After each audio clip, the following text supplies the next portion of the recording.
ചെന്നൈ ആസിഫെ ബിരിയാണി അങ്ങനെ നമ്മുടെ കേരളത്തിലും സ്റ്റാർട്ട് ചെയ്തിരിക്കുകയാണ്.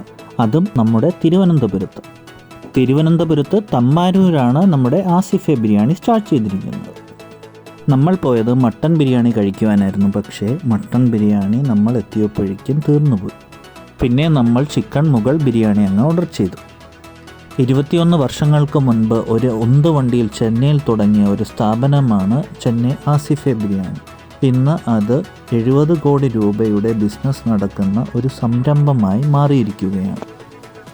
ആസിഫെ ബിരിയാണിയുടെ ഹിസ്റ്ററിയെപ്പറ്റി ഞാൻ ഡിസ്ക്രിപ്ഷനിൽ കൊടുക്കുന്നതായിരിക്കും.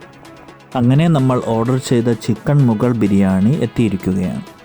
തമിഴ്നാട് സ്റ്റൈൽ ബിരിയാണിക്കൊന്നും നമ്മുടെ ഇവിടുത്തെ ബിരിയാണിക്ക് ലഭിക്കുന്നത് പോലെ പപ്പടമൊന്നും ലഭിക്കുകയില്ല. കൂടെ സലാഡും കത്രിക്ക കറിയുമായിരിക്കും ലഭിക്കുന്നത്.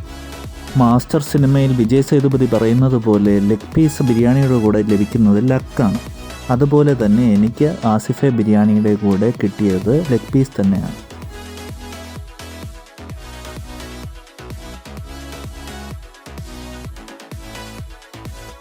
ബിരിയാണിയുടെ കൂടെ സലാഡും ബ്രിഞ്ചാൾ കറിയും ചേർത്ത് കഴിക്കുന്നതാണ് അതിൻ്റെ ഒരു അന്തസ്സ് എന്ന് പറയുന്നത്. നമ്മുടെ ഇവിടെ ലഭിക്കുന്നത് പോലെ ഹാർഡ് പീസൊന്നുമല്ല ഇതിൻ്റെ കൂടെ ലഭിച്ച നല്ല സോഫ്റ്റ് പീസ് തന്നെയാണ് ഈ ബിരിയാണിയുടെ കൂടെ കിട്ടിയത്. ചിക്കൻ മുഗൾ ബിരിയാണിയെപ്പറ്റി കൂടുതലൊന്നും പറയാനില്ല. നല്ല കിടിലം ബിരിയാണി തന്നെയാണ്.